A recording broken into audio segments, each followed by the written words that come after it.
Sana onu deyim ki, 20. əsrin əvvəllərinə qədər elmdə Newtonun qəbul edib təsvir etdiyi sonsuz ölçülərə malik, daimi və stasionar, yəni sərhədlərini dəyişməyən kainat anlayışı mövcud idi.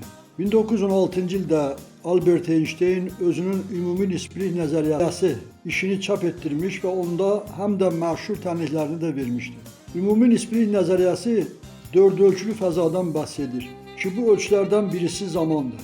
Qalan üç ölçü isə cismin öz ölçülərini göstərir. Biz insanlar üç ölçülü sistemi asanca təsəvvür edə bilirik. Məsələn, kub, paralelopiped, kürə, piramida və bu kimi həndəsi cisimlər. Dörd ölçülü fəzanın isə nə cür olduğunu əyani təsəvvür edə bilmirik.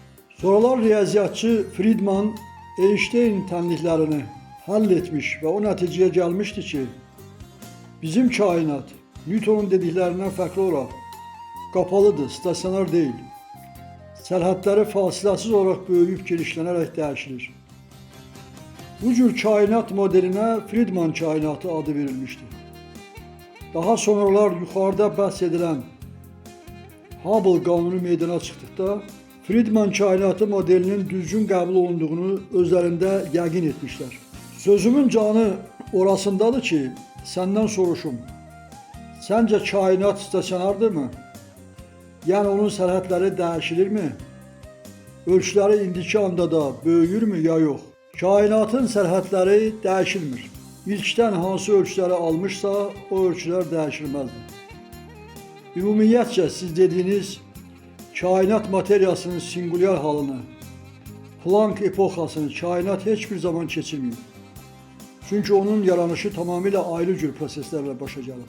Einsteinin ümumi nisbilik nəzəriyyəsində isə o səhifə yol verilib ki, kainatda baş verən hər məhəlli hadisə proses üçün qəbul edilməli olan müddət əvəzinə ümumi kainat üçün ümumi bir zaman ölçüsü qəbul edilib.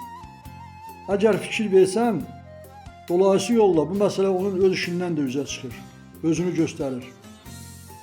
Hubble nəzəriyyəsinə gəldikdə isə, o da bütöv kainat üçün yox, məhəlli hadisələr üçün doğrudur.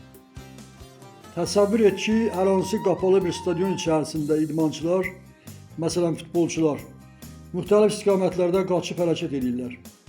Bu o demək deyil ki, onların bu hərəkətindən stadion divarları hər hansı oyuncuya nisbətən yerini dəyişir, stadion isə böyüyür. Bundan başqa, lap çox uzaqda olan ulduzların, ulduz topalarının, öz işıqlıq sahələrinin və işıqlıq gücünün öz müəyyənlənmiş sərhədləri daxilində olduğundan onlar bizə qırmızı görünürlər və ya heç görünmürlər. Bu isə heç də onların bizdən uzaqlaşmağına dəlalət vermir. Bəs vahid, ilkdən varlıq üçün ayrılan ilk müqəddəs yaranış çaları nədən ibarətdir? O ilk yaranış çalarının özlüyü bozluqla, ağlıqla və xaçı ilə oldu.